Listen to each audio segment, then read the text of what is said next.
ಅದು ಆಂತರಿಕವಾಗಿನೂ ಒಂದು ಅಭಿರುಚಿ ಇರುತ್ತಲ್ಲ, ಅದನ್ನು ಉತ್ತಮಗೊಳಿಸೋಕ್ಕೆ ಪ್ರತಿಯೊಬ್ಬರು ಪ್ರಯತ್ನ ಪಡಬೇಕು. ಅದು ಆ ಮನೆಯಲ್ಲಷ್ಟೇ ಸಾಧ್ಯ ಮಾಡಿಸ್ಕೊಳ್ಳೋರಿಗೆ. ಈ ಬಿಗ್ ಬಾಸ್ ಇಂದ ಹೊರಗಡೆ ಬಂದಿದ್ದೀರಾ, ಈ ವ್ಯಕ್ತಿ ಜೊತೆ ನಾನು ಕಾಂಟ್ಯಾಕ್ಟ್ ಇರ್ತೀನಿ, ಈ ವ್ಯಕ್ತಿಗಳ ಜೊತೆ ಇರಲ್ಲ ಅನ್ನೋದಾದ್ರೆ ಯಾರು? ಜಂಟಿಗಳಲ್ಲಿ ಆಲ್ಮೋಸ್ಟ್ ಎಲ್ಲರ ಜೊತೆ ಇರ್ತೀನಿ, ಎಕ್ಸೆಪ್ಟ್ ಮಿಸ್ಟರ್ ಸತೀಶ್. ಯಾಕೋ ಅವ್ರಿಗೂ ನನಗೂ ಹೊಂದಾಣಿಕೆನೇ ಆಗಲಿಲ್ಲ. ಅಂದರೆ ಅವ್ರ ಕತೆಗಳನ್ನೆಲ್ಲ ಕೇಳಿ ಕೇಳಿ ಕೇಳಿ ಕಿವಿ ಇನ್ನೂ 1-2 ಇಂಚು ಜಾಸ್ತಿ ತೂತು ಬಿದ್ದೋಗಿತ್ತು ನನಗೆ. ಯಾಕಂದರೆ ನನಗೆ ಹೊರಗಿನ ಪ್ರಪಂಚದಲ್ಲಿ ಹೇಗೆ ಏನು ಎತ್ತಂತ ಗೊತ್ತಿಲ್ಲದಿರೋದ್ರ ಕಾರಣ ಅವ್ರು ಹೇಳಿದಷ್ಟು ಮಾತುಗಳನ್ನ ನಂಬಕ್ಕಾಗ್ತಾ ಇರಲಿಲ್ಲ. ಹಾಗಾಗಿ ಒಂದು ಸ್ವಲ್ಪ ದೂರ ಇರ್ತಾ ಇದ್ದೆ ಅವರಿಂದ. ಆಮೇಲೆ ಅವ್ರು ನನ್ನ ಬಗ್ಗೆ ಇಲ್ಲ ಸಲ್ಲದ ಆರೋಪ, ಕ್ಲೇಮ್ಸು, ಅಲಿಗೇಷನ್ಸ್ ಎಲ್ಲ ಮಾಡಿದಾಗ ಇನ್ನಷ್ಟು ಮನಸ್ಸಿಗೆ ಬೇಜಾರಾಯಿತು. ಏನೂ ಒಂದು ತಳಬುಡ ಇಲ್ಲದೆ ಏನೇನೋ ಊಹಾಪೋಹದಲ್ಲಿ ಮಾತಾಡ್ತಿದ್ದಾರಲ್ಲ ಈ ವ್ಯಕ್ತಿ ಅಂತ.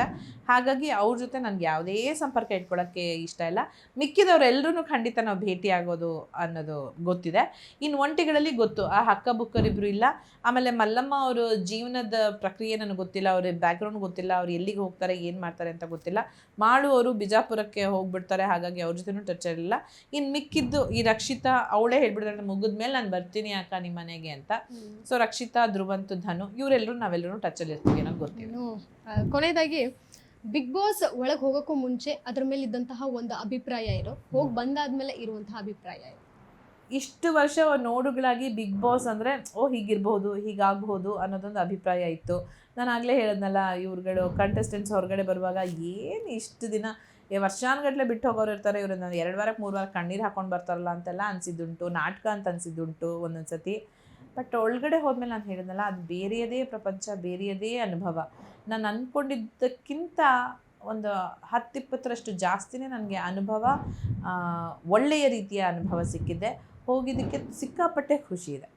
ಮುಂದಿನ ವಾರ ಯಾರು ಬರ್ಬೋದು ಹೊರಗಡೆ?